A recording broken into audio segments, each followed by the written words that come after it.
Welcome to College Bound Success, College to Career, the podcast for college curious and college bound students and families. Together, we'll navigate your journey from high school to higher education and beyond. I'm Mark Masalski, an independent college success consultant, and I'm here to share strategies, insights, and stories to help you make confident choices about college, careers, and your future. So let's get started. So today I'm really pleased to be joined by Claire Forbes. So Claire is an academic success coach for the University of Colorado's College of Nursing. And I will say, Claire and I are former colleagues. We worked together at the University of Colorado's College of Nursing. And I know Claire, you're down in someplace warmer today, down in New Orleans area. So thanks for joining me. Yeah, absolutely. Thank you so much for reaching out. It was so nice to hear from you and so exciting to hear about your podcasts and your next steps in your career. And I'm just glad that I still get to be part of it. Absolutely. Absolutely. Well, Claire, one of the reasons I'm excited to talk with you is because, um, you know, you've been working with nursing students for a while now, and there's no let up. Nursing is still, it's a really competitive Yeah. program. Lots of people from, 18-year-olds that are just Mhm. thinking about going to college all the way through older adults who transition careers. Mhm. I was an accountant, I was an Yeah. engineer. I mean, you've seen these stories, right? Oh, yeah. And they want to become a nurse. So the reason I'm excited to talk with you is because there's often a lot of conversation about the competitive, like admissions side Mm. of nursing, but you come at nursing on a little bit of a different perspective that we're going to talk about today, which is kind of that academic, social support, et cetera. Absolutely. So before we get into all that, I want to know about you. Tell us about yourself. Where did you grow up? Yeah. And yeah, a little bit about your own college journey. Yeah, absolutely. Hi everyone listening. My name is Claire Forbes. I am not related to Forbes magazine. I would live on a yacht in the Mediterranean Ocean if I was. Mark has heard me make this joke probably hundreds of times. But I also joke that, I wouldn't exist without higher education. My parents, they're both now retired, happily. But they were both college professors. They met while they were both teaching at Tulane University in New Orleans, which is where I am now. I am back home. It is Jazz Fest season down here, and so it's nice to take a break from the cold of Colorado and come home to the warmth and music that feels like home. Um, but yeah, my dad's from Scotland, my mom's from Alabama, and they would not have met if it wasn't for teaching at the same institution. So I grew up essentially on Tulane's campus, drawing in crayons under my parents' desks in their offices. Um, but because of that, by the time I got to college, I really, and I of course didn't realize this at the time, it was all in hindsight, but I really had a leg up compared to a lot of other people who had applied because, growing up, all of my babysitters were like my parents' graduate students or undergraduate students sometimes. When we would go to events on campus, I knew that I could, ask anyone for help and they'd be happy to help me and like would point me in the right direction. And I think because of growing up on a college campus, I have never been afraid to ask anyone for anything. Mark knows this. I am not one to be quiet. And then when I started looking at colleges, I got really lucky. My mom taught at Tulane for 27 years. And because she was past the 25-year mark, I got in on tuition exchange as her child. And that basically meant that I could go to any of these colleges on this very long list for the same price as if my parent slash guardian worked there. So I Wow. only looked at schools on that list. Most of them, if your parent or guardian worked for the university full time and your kid got in, zero tuition dollars. Um, Wow. I know, big deal, very big deal, Big deal. That's big deal. huge deal. It's huge. Um, and it's even though it's a much smaller group of people who are eligible for this, it's just as competitive. Um, the way that it was described to me as a scholarship sort of opportunity was you have a big old pool and there's a certain number of slots in the pool and around the pool that are the seats that you want. Everybody jumps into the pool and then everybody tries to get out and they try to get out in the spot that they want. And it doesn't always work. Um, So I only applied to schools that I could get tuition exchange at, but it was a separate application. Um, and I got lucky, Sewanee is a small liberal arts college in the middle of nowhere, Tennessee, and it was my top choice, and Mm. I got tuition exchange. So I went to Sewanee for no tuition dollars. It was cheaper for me to go there, even living in Colorado, than it Wow. would have been for me to go to CU with two full-time employed parents there. Hmm. So I went there, and I think probably growing up in academics as the child of two educators, I've always been academically inclined. I love Right. learning. I love being surprised. I love also helping other people and getting to connect Hmm. with them. Um, so I wound up at Sewanee, and what I love about a liberal arts college is I learned directly from all of the faculty. I was never taught by TA. I was never taught by, a graduate assistant or a graduate student. Not saying that those aren't good experiences, but to learn directly from the people who are, published and who are the masters of their topics, especially when you're like me and a history major, um, that was pretty great. Can you share a little bit about you mentioned that Suwannee was your number one choice, and I'm interested, how did that end up that way? Because to be fair, Yeah. I bet a lot of people listening to this have never heard of Swanee, Oh, yeah, no. right? I mean, Yeah. it doesn't ring like Duke, right? Or No, it anything like definitely that. doesn't. Yeah. But obviously, excellent school. But people may, how did it end up on your list? Yeah. So the first thing I did was I printed out the list of schools that I could go to for tuition exchange and Okay. I scratched them off state by state because Mark knows this, I hate the cold. So I'm not gonna go anywhere cold. But I started with the states and then I started looking at the institutions and being from New Orleans, when I grew up here, the city has changed a lot. But when I grew up here, if you didn't live in district for like two, maybe three public elementary schools, you were not going to get a good education if you didn't go to a private school. Mm, So I got lucky. I went to an excellent private school. It was very small, but it was wonderful. And then the storm came through. I moved to Alabama. We moved back to New Orleans. Then we moved to Colorado, and I went to high school in Colorado. And to go from, a small school where you have, 16 people in your class or something like that to a massive, great, but like massive high school in Boulder, Colorado that has, 2,000 students from grades right. 9 through 12 was a shock. So I started Mm, realizing that I really wanted to go to a small college. I did look at some mid-size and larger ones as well, but I really wanted the small class sizes. I wanted to be able to have connections and relationships to faculty and like I didn't want to get lost in the sea of people. Um, right. so that was kind of how I started narrowing that search process. Um, I'm also, biased. Tulane is not necessarily a liberal arts college, but Newcomb College, which used to be the women's college connected to Tulane, was. Um, Hmm. and so my parents had always taught on that side of things and really spoke about how much better the quality of education they felt was at a liberal arts college. And of course, that's incredibly biased, but um, they also had the perspective of going from teaching at a smaller college in New Orleans to teaching at CU Boulder, where you've got, thousands and thousands and thousands of students. Uh, Right. and my parents saw the impact that that could have, especially on an undergraduate student for the first time. And knowing me as they do, they were like, "We think you might like this more." And much to my chagrin, they were right. But Hmm. but yeah, I came up with a list of 12 schools that I was going to look at. My mom, bless her heart, and I went on a like 3-week college road trip the summer before my Of course senior you year of high did. school. The college road trip. College road trip. We flew down to New Orleans, stayed with my cousins. I looked at Tulane. I got into Tulane as well with zero tuition dollars, which was great. But um, and then we rented a car and we meandered our way up the East Coast and flew home from Rhode Island 3 weeks later. Wow. Um, and I am one of those people who really, really fundamentally believes that the college visit is everything because I did not think that Sewanee was going to be my top choice. I am not a morning person. Mark also knows this. Um, but we had stayed the night with my godmother in Huntsville, Alabama, which is like an hour south of Sewanee in Tennessee.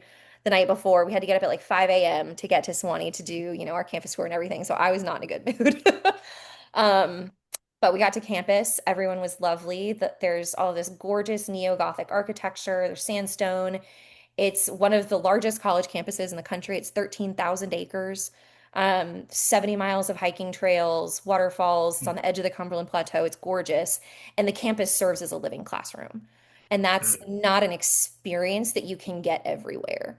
Um, but more than that, I learned about academics while I was on tour in the middle of the summer, not just from the students who were there, but from the faculty who were there, because Swanee is a mm. small town and, they were walking their dogs on campus. And I thought that is amazing and awesome. I love that. Um, and by the time, my visit that day was done on campus, I remember turning to my mom being like, this is where I'm going. Take a look around. We'll be back. Um, but yeah, it really won me over. There's a magic about it. It's beautiful. It was quiet. Man, yeah. I took, I wound up taking to speak to Swanee as a classroom. Because it's a liberal arts college, there's a lot of different college requirements that you have to fulfill, including PE classes. And even as a non-science major, I had to take two science classes. Um, and to fulfill my PE requirements, I took fencing taught by one of the English professors, and There you go. it was very fun. But my science classes were astronomy and forestry. My lab for forestry was a 3-hour hike every Tuesday. And I discovered two asteroids while I was in that astronomy class, which is crazy. But I felt like that wouldn't have happened anywhere else. So I really loved my experience. But yeah, it was a lengthy process of choosing what was going to be the best. And campus visits, y'all, they're important. Yeah. Now you mentioned you were a non-science major. So what did you major I thought that I was going to be a French major at first of all. And then I thought that that was insane and a terrible idea. But I wound up being a history major and a gender studies minor. I would have double majored, but it wasn't available to double major in order for me to graduate on time. And I figured a fifth year would be a bad plan. in? Right. But I fell into being a history major because class registration was always a frenzy. And I didn't get into the English class that I initially wanted to take. So I was like, I'll just sign up for this. I have a friend and it'll be fine. Um, and it was Children and Childhood and History taught by Dr. Whitmer. I saw her a couple of weeks ago when I was back on campus speaking on a panel. Um, Hmm. and the perspective that context is everything, and also simultaneously that there's Mark's truth and my truth, and then there's the truth of the people listening to this conversation. There's so many different Mhm. truths about a single event, and there's so many different perspectives. I love that tension. I love that complexity. And I think that that perspective is applicable to absolutely everything. And I mean, Mhm. there's history in everything. There's obviously history of education. There's a history of how podcasts have started in this country.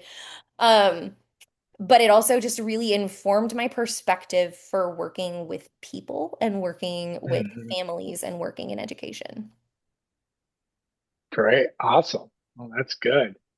So you got your degree at Sewanee, and I know Mhm. that wasn't the end of your education. So what's the where does the line continue from there? Yeah. So while I had been a student at Swanee, I had been a tour guide for all 4 years working in the Of admissions office. course. Of course. Of course. Of course. And my senior year, I got like the promotion job, as it was called, to senior interviewer and panelists. And I started to notice that every day that I did something for the admissions office, my day got better and I was just Mhm. happier. Like I could, be in a terrible mood and, be like, I gotta go give a tour. Oh my gosh, oh my gosh, oh my gosh. And then I would give it. And then when it was done, I was happier. I was in a great mood. Mhm. And I thought it took me until I was about to graduate, but I realized, oh, this is a job. This is something that people can do and get health insurance and dollars for. Great. Um, and I had really fallen in love with Swanee, not just as a place, but also as a community. It's a very small town, but you go to the Piggly Wiggly down the road in Monteagle, Tennessee, and you run into your fellow students, you run into kids that you've babysat for, and you run into faculty and you run into staff. And I love that. I love running into people that I know in random places. That just makes me happy. I know it's not for everyone. But I wasn't ready to leave Sewanee. I had moved around some through my K-12 years, and Sewanee was the first place that I got to choose as my home, and I didn't want to Mhm. leave. Luckily, there's a boarding school just down the road called St. Andrew's Sewanee School, which is this absolutely fabulous little boarding school. And I got hired as the assistant director of admissions and financial aid there, and I worked there for 3 years. I made the best friends. It gave me a different perspective on the Swanee community. Um, because I worked in admissions, I traveled a bunch all over the Southeast, but also internationally. I went to Saudi Arabia, to Mexico, Wow. recruiting students, and it felt like the best of both worlds. I got to work with students. I got to travel for work, which is different than fun travel, but still. But I still got to call Sewanee home, and I got to do things to enrich the Sewanee community, and it was great. And then, 3 years later, I realized I missed a higher education atmosphere. And at the Mhm. time, what I really wanted to do was sexual violence prevention on college campuses.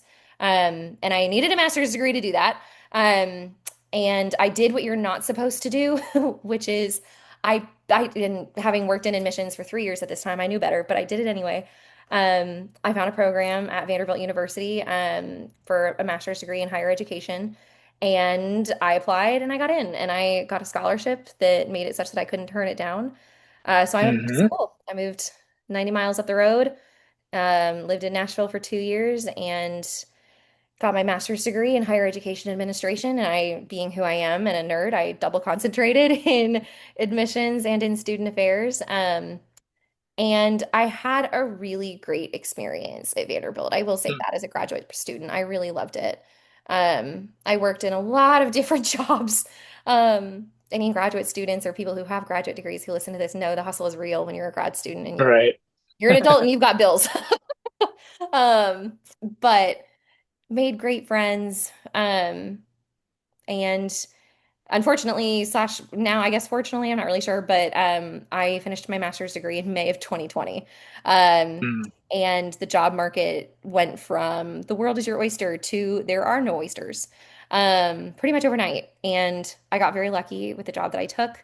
I wound up getting a position in the Dean of Students office at the College of William and Mary in Williamsburg, Virginia. Mhm. And I moved from Nashville to Virginia, sight unseen, for that job. Worked there for 2 years, and then the job that I have now for CU nursing became available. And it's Mark and I, when we worked together, we were on the team of admissions and student affairs. And so, from a structural perspective, that aligned perfectly with my training.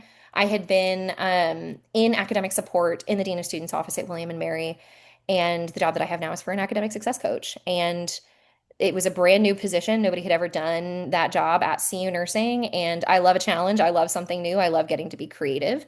And I jumped at it. And I'm really lucky that, they called me and said, hey, we want you.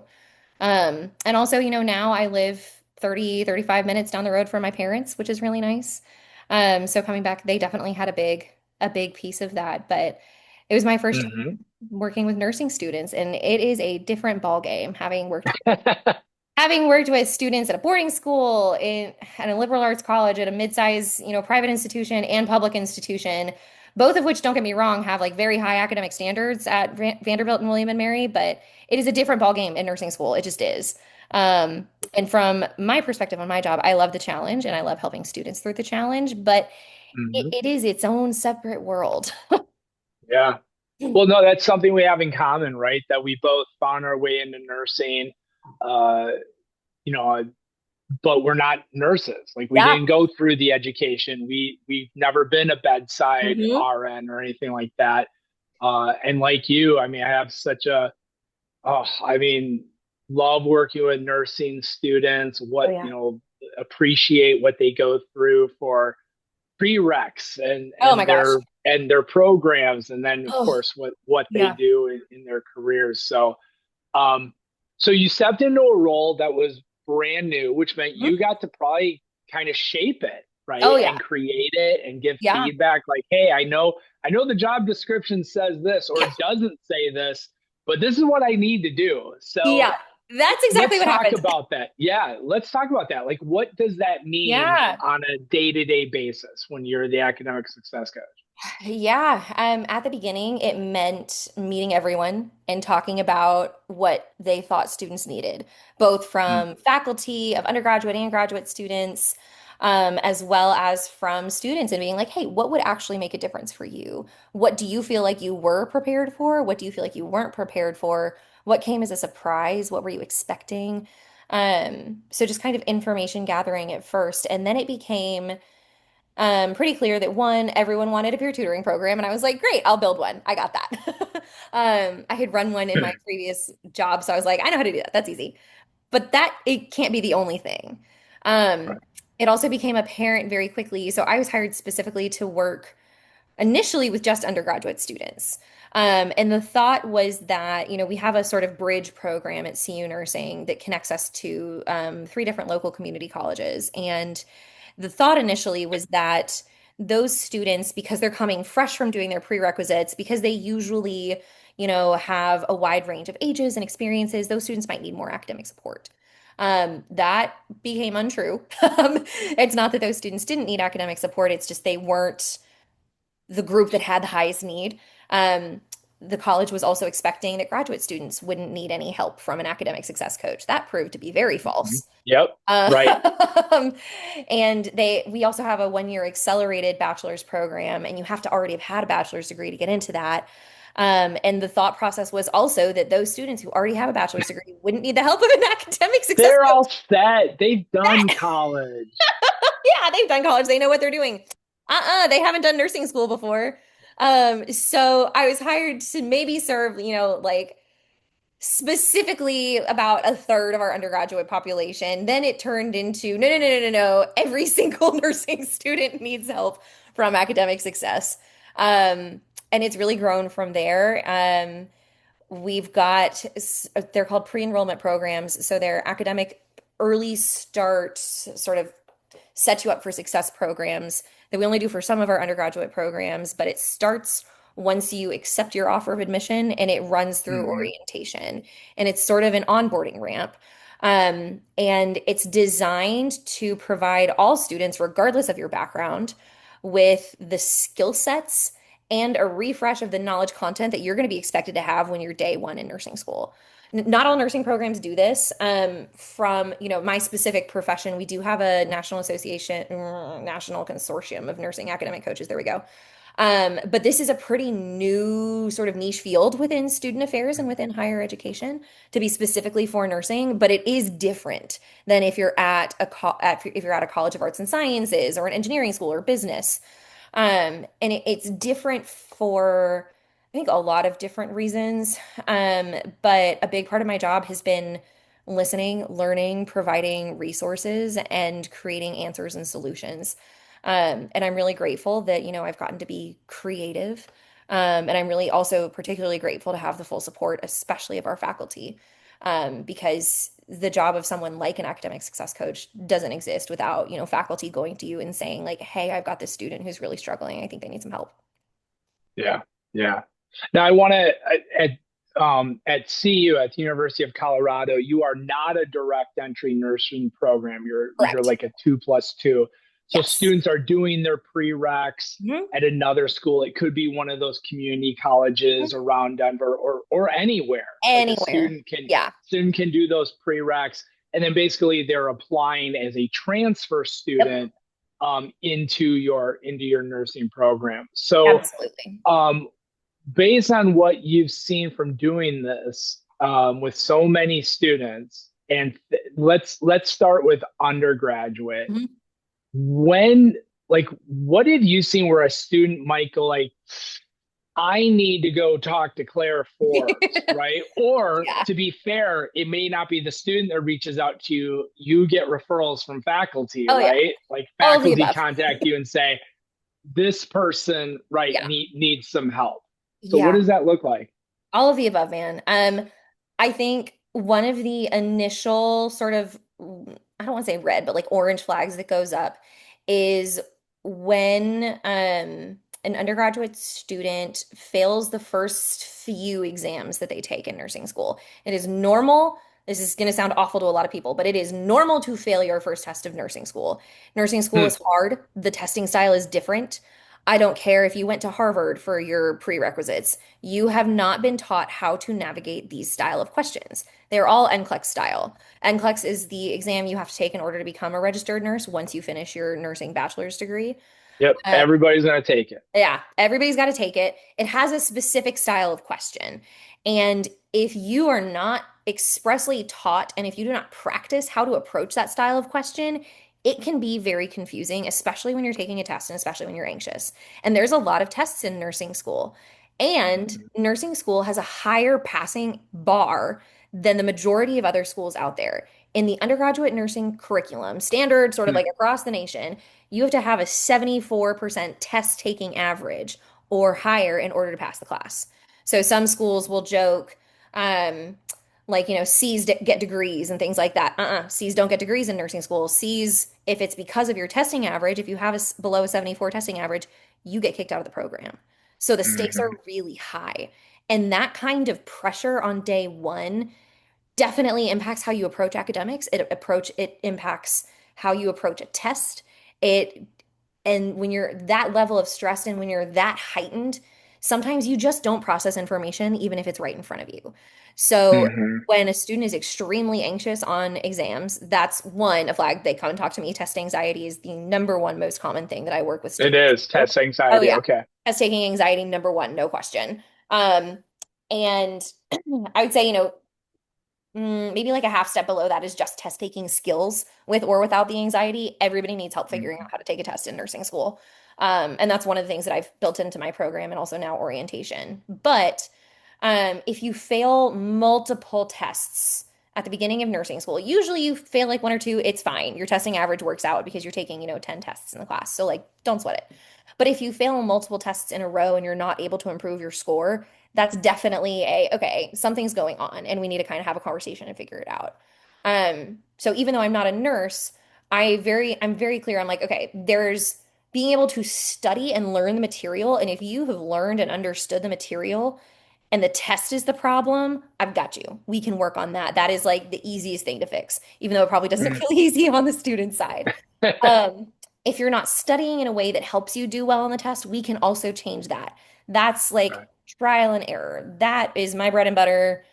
How to study for nursing school is like, I would say, the third most common thing that I talk to people about. But if you are not able to make those changes and if you are not able to try new things and see if it's going to work, and if you just keep Mhm. doing the same thing over and over and over again, even though over and over and over again it's resulting in a failing grade, nursing school is Right. just not going to work out for you. And that is really, really difficult for a lot of people to process. Yeah. Yeah, I bet. So when it comes to like academics, you mentioned um that it can be fairly common to struggle at the start of a nursing Absolutely. program for rigor, probably pace. It Hmm. moves fast. There's Yep. lots of tests. It's not uncommon to have like weekly tests, right? Like Oh, you are absolutely. constantly being so. Yeah. Would you say, though, is there a specific course or content? Like, is it Hmm. dosage calculations or is it medical Oh, yeah. terminology?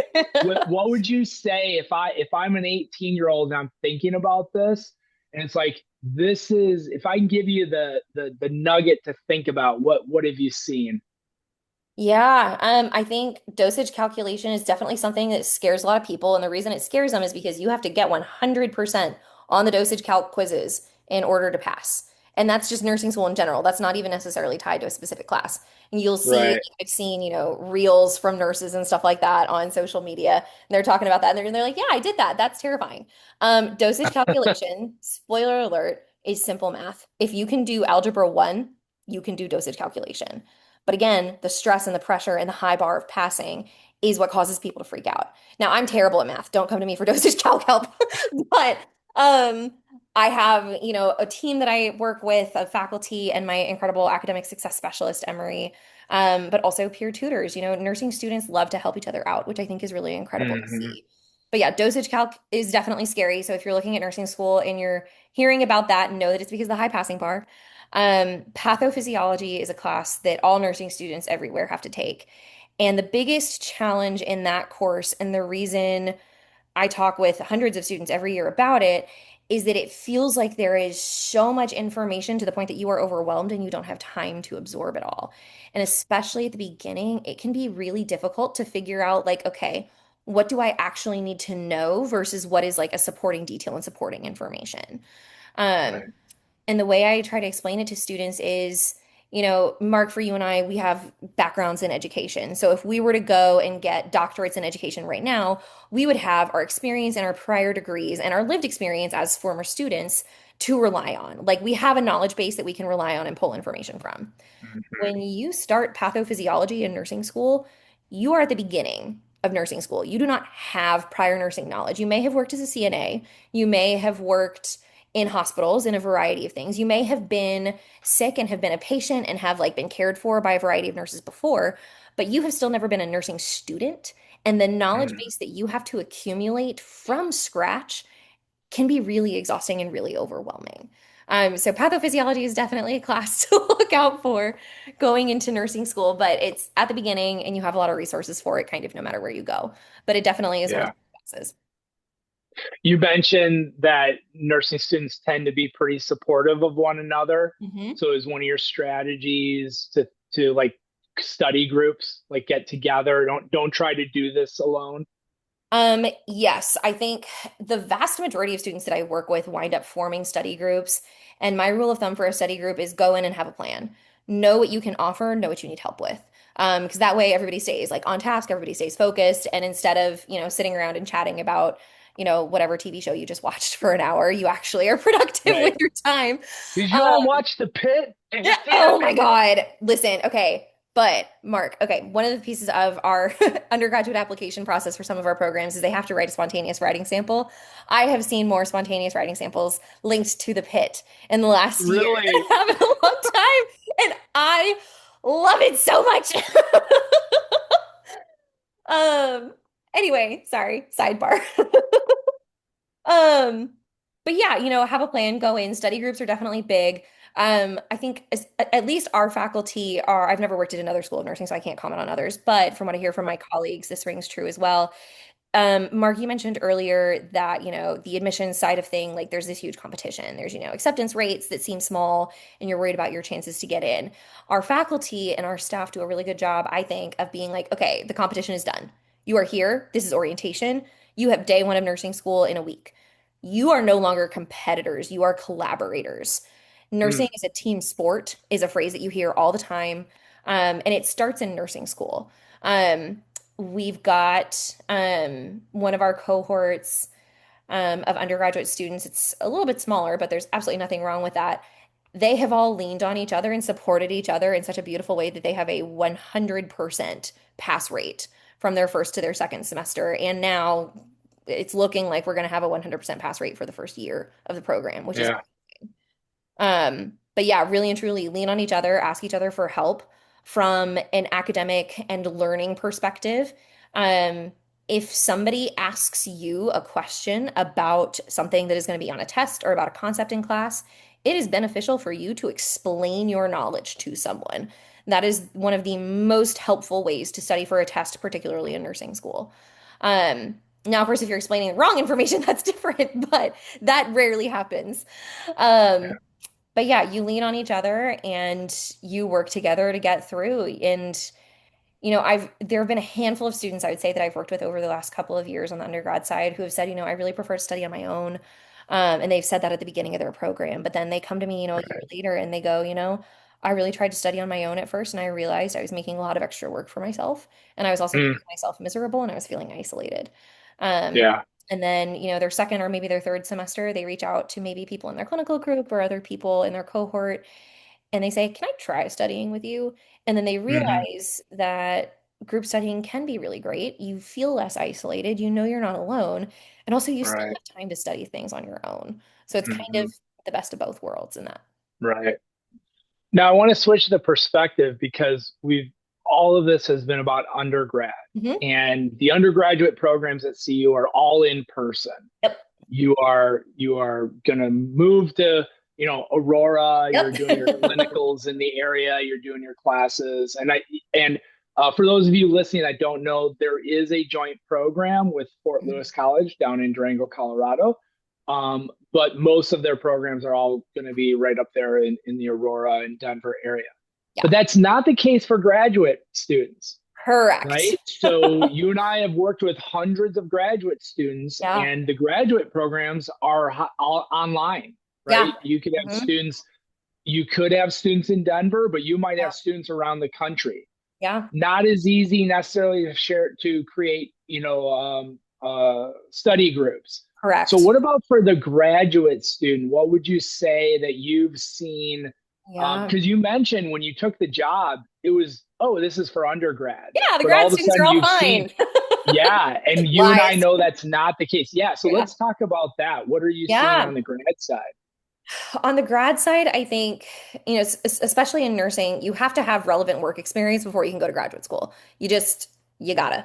Um, and because of that, you've got graduate students who are coming back who haven't been in a classroom in, 15 or 20 years. And you've also got graduate students coming back who have only been working as a nurse for a year. They may have just finished their new grad program and Right. they're ready to go back. They want to become an NP. That's great. Hmm. But because you have such different people, you've got people who are trying to reacclimate to being a student, but also learning how to learn online is hard. And even if you are, a CU nursing alum from an undergraduate program, graduate school as a whole is still completely different. There's a much bigger importance on self-guided learning outside of the classroom, which is why you have so much reading and a lot of assignments. But it's all built for you to learn. You just have to have the time to dedicate to it. Um, I think that comes as a shock to a lot of graduate students at the beginning. They're like, "Well, I went to class and I studied for a couple of hours and then I failed the test." And it's like, "Yeah, because you didn't do all this other work that you were supposed to do for the graduate program." Right. Um, Hmm. what I've seen with our graduate students and our graduate program specifically at CU, even if you're a distance learner, you'll still have synchronous class meetings or synchronous office hours with your professor. That can be a great way to not only get connected to your faculty member and learn from their expertise, but also that can be a great way to meet other people who are in the class with you. There can be, discussion posts on Canvas or whatever your online learning platform is. Um, Sort of cohort group me's can be great for connecting to people. But it usually, it takes intentionality and it takes work. So I've had a couple of graduate students really struggle in the beginning, and then they realized what they were missing out on was that connection piece. And so they actually reached Hmm. out to people in their program and they said, "Hey, I'm taking this class right now, and I'm doing okay on my own, but I think it would really help me if I could study with someone even over Zoom or like just a phone call or something, because I just feel like I need to interact with someone who's in the same boat as me before I take this dang test." Because, spoiler alert, tests continue to be important at the start of graduate school as well. Um, but then they become less important. So good news, there's a light at the end of the tunnel. But it's different because you kind of have to seek out and create your own community, but it's still, I mean, everybody's nurses by the time you're in graduate school. Everybody is used to working in a team environment and rely and like helping out their colleagues and also having their colleagues help them. You can bring that into your graduate program. It just takes work. Because it's Hmm. not necessarily naturally structured and naturally going to happen as if, you sit down on day one of undergrad and you've got, who the person who becomes your best friend sitting next to you, right? It's just not that organic. But just because it takes a little bit more intentionality doesn't mean it's any less effective or any less wonderful once it does happen. Um, but yeah, there's a lot more, I would say, self-directedness that you need as a graduate student because you do have much less time spent, quote unquote, in class, whether that's synchronous Right. or asynchronous, and a lot more reading and a lot more self-paced learning that you have to do to meet Yeah. certain deadlines. But you really have to invest in your own learning as a graduate student in a way that is fundamentally different from an undergraduate student. Yeah. I'll just add, for because during my time, what I encountered with grad students is number one, just for grad students to understand it. In undergrad, everybody understands like you're going to take 12 credits, 15 credits, 18 credits, maybe even 20 or more credits. Like that's the way undergrads are designed. And when they get to grad school, if you've never done this before, one of the questions I get all the time is it part time? Is it full time? Yep. And grad school is way different than undergrad. Yes. Like grad school, full time is like 5 credits. You're going to be taking Yep. 5 credits, 2 classes, and that is a full time graduate student. Hmm. And even with that, and I know you've had these kinds of calls too, Claire. I had students calling me like week 2, and when we talked about the undergraduate program, you brought up the course Oh pathophysiology, yeah. right? Everybody everybody knows patho. Well, grad students are going to be taking advanced patho, right? Yep. And usually in their first semester. Hmm. And I would get calls kind of panicked Yeah. week 2, and I would have students saying, Mark, it's week 2, advanced patho is Hmm. kicking my butt, Yep. and I don't know if I can work full time and take these 2 classes. And Yeah. I always wanted to be gentle and everything, but my response was kind of like, nobody said you could. Like, Yeah. this is grad Exactly. school. Yeah. Yeah, this is grad school. Nobody said that you should expect to be able to maintain a full time, R Yeah. Oh. Uh-oh.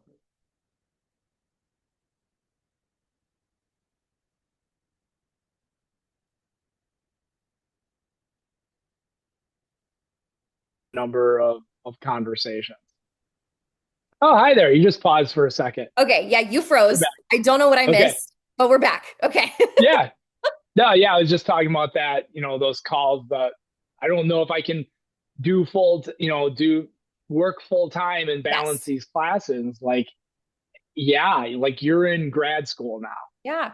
I don't, I am not familiar with any graduate program that says, well, let me rephrase.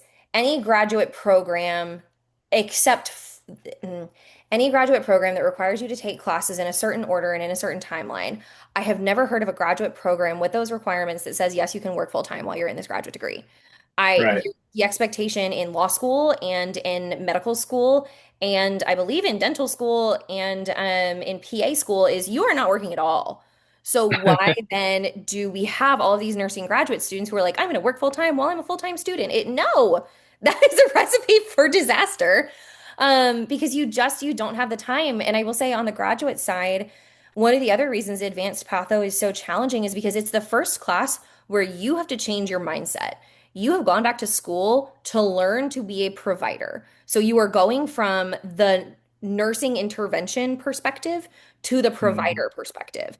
And that, for a lot of people, goes against all of your instincts at the very beginning. So it takes a lot of time, it takes a lot of processing, and it takes a lot of work, and it's exhausting. Mhm. Imagine getting home after you've, worked a 12-hour shift at a hospital and you're like, "Oh my God, I have a deadline in 2 hours. I have to finish this assignment." Like, no, no, don't do that to yourself. Please don't. Right. Right. Yeah. So thanks for all that. Let's go back to think about the undergraduate side of Mhm. things. So let's help that person that's starting thinking about nursing. Yeah. They're going to be taking Hmm. prereqs, A&P1, Oh A&P2, yeah. chemistry, microbiology, statistics, things like that. So, what would be your advice for a pre-nursing student, Mhm. somebody who's just starting, to be able to like effectively prepare for getting into a nursing program? Yeah, absolutely. I think, first of all, start to pay attention to what works for you, particularly in your A and P classes. And I mean what works for you when it comes to studying and performing well on tests. I have, the full spectrum of students, the students who come to me and who say, I've had to work my butt off for every single grade above a B that I've ever gotten, and it's really difficult for me. I'm not a straight A student. And then I also have the students who come to me and who go, I'm gonna be so real. I didn't have to study in my prereqs because I just understood it and it made a lot of sense. I could, attend class, maybe glance over the lecture slides, maybe do the reading, maybe not, and get A's on the tests. And now I'm having to actually work for it for the first time in my life. So I need you to have that awareness of what you need to do well at this point in your academic career. And I need you to start to figure out what your academic strengths are. If you are really good at, complex problem solving, that is awesome. That is a strength that you can rely on really easily as a nursing student. If your strength right now is writing English essays, I need you to try to build out your strengths in other areas that are going to be more directly related to nursing school because communication is Mm. extremely important as a nursing student, but it is a different style of communication than you're going to have in your English lit class. And there's nothing wrong with that. I am a strong writer and I work at a college of nursing. But expect for it to be different. pay attention to, situations where you're challenged and where you have to change and adapt. What can you Mm. learn from those experiences? Take what you learn from those and carry it with you through nursing school. Because guess what? You got to adapt as a nurse. If adapting is something that, makes you really uncomfortable, maybe look into different parts of the nursing profession to get a clearer idea of what you can expect to do in a way that, means that you don't have to adapt so much so that you can have something that's a little bit more stable. Maybe you want to be in primary care and in a clinic rather than in a hospital setting. There's absolutely nothing wrong with that. But take what you are learning about yourself right now as a student to sort of give you some clues about what you might want to be as a nurse. And the other piece of this is I would say, be 100% positive that you want to be a nurse when you show up for nursing school on day one. Um, I will never forget it. I had a student come to me a couple of years ago. She was absolutely incredible human being. She had worked as a dental assistant for a while. She had also done, the typical odd jobs while she was finishing her prerequisites. She had worked at, coffee shops. She had worked in retail. She had been a receptionist and an office manager in some corporate something, something or another. I work in education. I don't understand the corporate world. But, she had done a variety of different jobs and had a really interesting background. And she had decided she wanted to be a nurse based on the experience that she had had as a patient and Mm. felt really inspired to join nurses and nursing faculty at the beginning of the program. We'll talk about like the call to nurse and the call to Mm. care for someone as a nurse. Um, People talk about that all the time, and she really felt that strongly. And then she got to nursing school, and a week in, she was like, I can't do this. And I remember she came to my office and she was like, I know that because she and I had talked before classes started, and she was like, I have an autoimmune disease. I have lost 10 pounds in a week because of the stress that this program is putting on my Mm. body. My sister took one look at me after my first day of class and said, what are you doing to yourself? Is it Mm. worth it? So I think what I would want everyone to know before nursing school is you got to be committed. Right. And I want you to be aware of that and intentional about that at the beginning because I don't want you to get into nursing school be, halfway through your first semester and then realize it's not for you because then you owe tuition dollars. And I don't want you to have paid tuition dollars in credits that you then maybe can't use if you switch to another program or if you, Right. go a completely different direction with your education. So I want there to be Mm. intentionality and I want there to be that level of awareness. And you can have that level of awareness at any age. I don't think age has a lot to do with it when it comes to wanting to be a nurse because we see such a variety of students. But I think that intentionality and that surety needs to happen. Now, I will also say that Yeah. intentionality and confidence gets shaken in nursing school, but as long as you have that going in, it's gonna come Right. and you're gonna make it through. Right. Right. I'm wondering if you could also talk about, so one of my first job in higher ed Hmm. was I was hired at the University of Wisconsin-Madison in the College of Engineering. My Hmm. background's mechanical engineering, and I was running the internship and cooperative education program. So this Hmm. idea that engineers shouldn't just be going to lectures, but they should be going out and working as engineers, Nice. I right? love They that. should be going out, yep, and Yeah. work for Ford Motor Company or work, Hmm. get it. Basically, you get a job. Well, what's unique about right nursing, you can see where I'm going, is they Yeah. do the same thing. So Yep. you're doing didactic, lecture based, Mhm. and you're doing hundreds of hours of clinicals. Yes. So again, very different than what a student might have had in their first 2 years taking Absolutely. prereqs. Yeah. Now all of a sudden, it's not just different classes, it's a completely different type of education. So Absolutely. time management, what Oh my should a God. person think about from a time management standpoint? Oh yeah. Time management becomes everything in nursing school. Not only do you have different educational environments that you have to navigate, not only do you have tests every week, like we've talked about, usually multiple tests every week. Sorry, guys. Um, but you also, depending on where you're going to nursing school, but at CU nursing, you've got to commute to campus. If you have an offsite clinical, meaning at one of our partner hospital sites, you got to commute there and you will be on time. You do not get to be late. If you are late, you do not go. You just don't. Like you cannot go in. There are very strict rules because of the hospital setting. Um, But I would say, I always tell people to think about time management as a set of tools that you can use to make your life look the way you want and to give yourself the opportunities to live it in the way that you want in this moment. Um, so for undergraduate students, say you have class 2 days a week and then you have your on-site, meaning on campus, simulation lab time where you're working with high fidelity mannequins that are essentially like robots and they are facilitating, a patient who is hospitalized for a heart attack. And you are, listening to their blood pressure, even though, yes, it's a mannequin. But you're, interacting with this essentially a robot, just as if you would with a person. Yes, you have those, I call them fixed time commitments, meaning you're not in control of when those Mhm. happen and you have to be on time for them. But then you also have sort of this amorphous, like, okay, here's all the things I need to do. I know I need to study. I know I need to eat. I know I need to sleep. I definitely need to shower. Um, and like commuting goes on there as well. But you are, similar to other undergraduate institutions, you are in control of when those non-fixed things happen. And I always talk to students about playing to your strengths. I have already said this, but I'm gonna say it again. I am not a morning person. I would never be the person to get up early every Just morning. so you know, listeners, if you're keeping count, that's the third time Claire has told us. So there we go. I literally, please never, I tell all students at orientation that work with me, I'm like, do not show up to my office before 10. I won't be there. Um, but I was never the person to wake up early to get my work done. But one of my best friends in college, our senior year, we were both working on our theses, and we were the opposite. I would be up late with my little like electric candle to help me focus, going on next to my laptop, surrounded by, 30, 45 different primary sources, frantically writing for hours and hours and hours. And I would be, doing that from like 8 p.m. until 2 in the morning.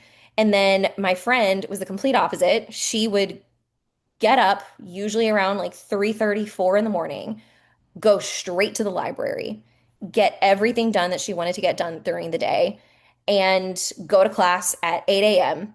And then she was free to do whatever she wanted to do for the rest of the day. Yeah. She was very much a Right. morning person, still is. We are not the same. But neither of our methods had a value in terms of being positive or negative. I felt like it at the time because I was like, well, why can't I do that? Why can't I function in the morning? The world is a morning person's world. Why can't I do that? Right. It just wasn't my strength. Um, and so I always say the same thing to students who are struggling to figure out, okay, well, when am I going to study? When do you feel the most mentally capable? When do you feel like you can focus? And if you feel like you can't focus, Right. that's a different conversation. And if you're a senior nursing student, come talk to me. But Mhm. it comes down to, again, I've said it before, but play to your strengths. Know what comes naturally to you, know what doesn't, and take that into consideration as much as you can. And I would even say, beyond time management, that applies to dealing with anxiety in nursing school as well. If you Mhm. have, a ton of work to do and you're really overwhelmed and you're feeling really anxious, just pick one thing and start it. Do you want to pick the thing that's stressing you out the most, or do you want to pick the thing that's stressing you out the least? It's up to you, Right. but just start. Yeah. Yeah. Well said. Well said. Thanks. All right. Well, we're getting near the end here. I really appreciate your time. When you started off, I think it was at the very beginning. You brought up the NCLEX, Oh yeah. and it is the exam that every student will take in order to become a hmm licensed, a registered nurse.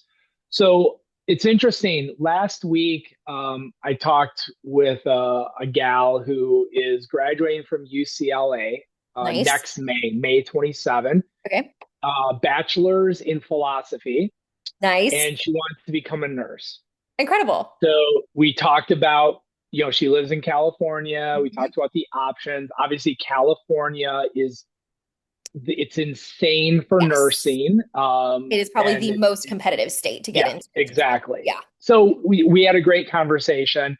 One of the schools she brought up, it's a well-known private with a nursing program. Mhm. We looked it up. I showed her how she could look up the NCLEX information, Mhm. and the NCLEX passing rate was 82%, which, you Mm, know, yeah, it not could be not better. awesome. It could be Exactly. better. Yeah. Then just this week, I went to Mid-State Technical College here in Wisconsin, Hmm. which it has been rated the number one RN program in the state. And Nice. last year they had a 100% NCLEX passage rate. Wow. Yeah, That's a big exactly, right? deal. Yeah. 100%. Yeah. So, um, let's talk about it. How Yeah. should a student think about preparing for and being Mhm. ready for the NCLEX? Absolutely. I also have this conversation with students all the time. I had a student a couple of years ago. She was very young. She had done dual enrollment while she was a high school student, and so had finished all of her prerequisites at the same time she graduated high school. And then she had, I want to say, like a handful of random prerequisites that she had to complete. So she picked up like a random part-time job, I think like working at Target or something like that. Um, Hmm. while she was finishing those up as she was preparing to apply to nursing school. And so she was 19 when she started our sort of second half of her undergraduate career on our campus at CU Nursing. And she struggled a lot academically for a variety of reasons that I won't get into. But one of the things she said to me that I'll never forget, she was so frustrated because she was like, they teach me so much information in my classes, and I'm responsible for learning so much. And then there's only 20 questions on the test. So I'm not being tested on everything. So I've just wasted my time learning all of this stuff when, yes, I need to know this to be a nurse, but I got to pass the test first. And I remember sitting there and going, yeah, but also, you know what? This isn't a program that's going to teach you to pass the test. This is the program that's going to teach you to be a great nurse. And if your Hmm. program is only focused on teaching you to pass the test, I believe that there is a lot of information and a lot of skill sets that get missed because Hmm. nobody can predict what's going to be on the NCLEX. So I think a stronger nursing program is actually one that doesn't teach to the test. The test is just part of it. Um, but of course, there are other nursing schools who have different perspectives, and that is totally fine. Now, this isn't something that you can, of course, like Google and be like, does CU nursing teach to the exam or to the test? Like, you won't find that answer on Google. But I Right. do think that you can kind of suss that out a little bit through the admissions process. Maybe you want to connect with faculty or people who advise first year students, or excuse me, new nursing students. But I think understanding that everything that you are learning in nursing school is intentional and that it is scaffolded, which means that you are learning information such that you can then build on top of that and build on top of that and build on top of that for the whole time that you're in nursing school. So you are probably going to be taking pathophysiology your first semester of your undergraduate nursing degree, but then, 3 semesters later, when you are taking OB and pediatrics, you're learning about those same things that you learned in pathophysiology, but you're learning about it in a new context, in the context of birthing humans and in the context of children and the developmental stages and all of that stuff. So you're building upon that knowledge base that you're building for yourself. So I think one, if you're starting out in nursing school and you're already freaked out about the NCLEX, you got plenty of time. Don't worry. Whether you're in an accelerated 1 year program for your undergraduate degree in nursing or a standard 2 year, or you take some steps in and out of nursing school and you wind up having a windy path to becoming a nurse, regardless of what your path is, you have time. And you also are being trained to pass the NCLEX the whole time you're a nursing student. There's a ton of really great free resources out there. I really love Registered Nurse Sarah. It's registeredrn.com or something along those lines. Her free NCLEX style nursing quizzes are incredible. She Hmm. also has a lot of free like study guides and YouTube videos and lectures and things.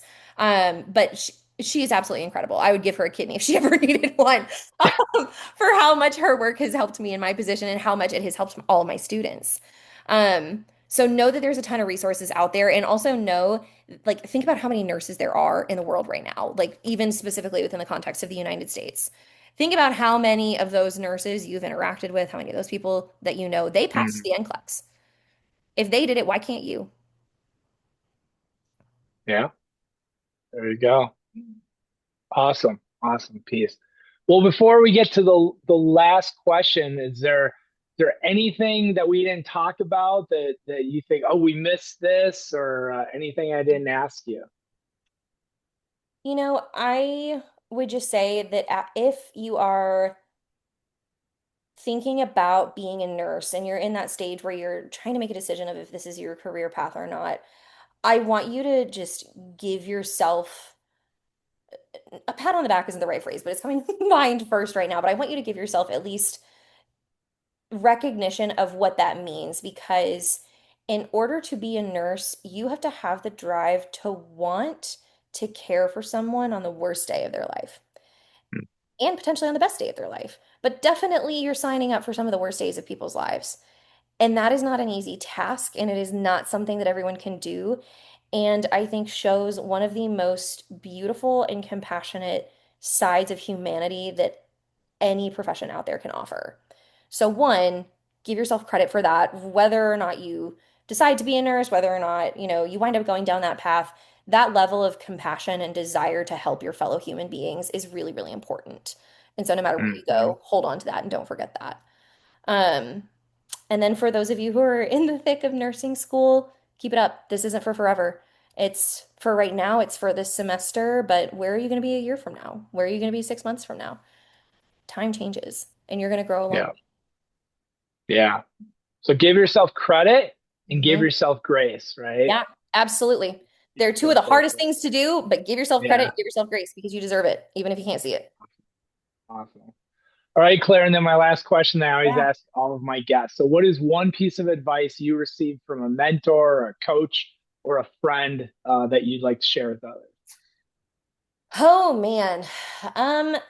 Okay, so Mark sent me this question in advance and I really had to sit and think about it for a little bit. And the conclusion that I came to is something that one of my supervisors told me when I was in my first semester of graduate school, because my first semester of grad school was rough. It was not a fun time. But I'll never forget what she said to me. She said, Claire, take a step back. Look at yourself and look at your situation as if it was your best friend. What do you think that if your best friend was you right now, what would you say to them? What would you say to your best friend who's in this position? You'd probably be a whole lot nicer. You probably are being way too mean to yourself, and you're probably not giving yourself enough credit. And she was completely right. But what I took from that, and something that is, I'm not saying that I'm good at this. I am so not saying I'm good at this. I'm saying that I try. Is try to take your own advice. So I Mhm. just said, and Mark just said it back, give yourself credit and give yourself grace. I'm saying that to you, the listener. But it's also important for me, the person who is saying that, to take my own best advice. And that is, Right. I think, one of the hardest things that we can do. Nurses talk about, Yeah. avoiding burnout all the time, and they can give, they'll say to their colleagues, like, you're so burnt out, like, I think you should take a day off. Can you rest? Like, what can I do to support you? They're always the first to do that for somebody else and the last person to do it for Hmm. themselves. So take your own Yep. best advice. It is, Yep. it is a process and a lot of work, but we're trying. We're out here trying. Yep. That's great. Internalize Oh for yeah, yourself, right? So awesome. absolutely. Well said. Well said. Fantastic. Well, with that, we're going to go ahead and wrap up this episode. So, thanks for joining me on College Bound Success, College to Career. If you found today's episode helpful, please be sure to follow and rate and share it with someone who may be navigating their own college journey. For more tips, tools, and support, please visit my website at nostalskicoaching.com. I'll put that in the show notes.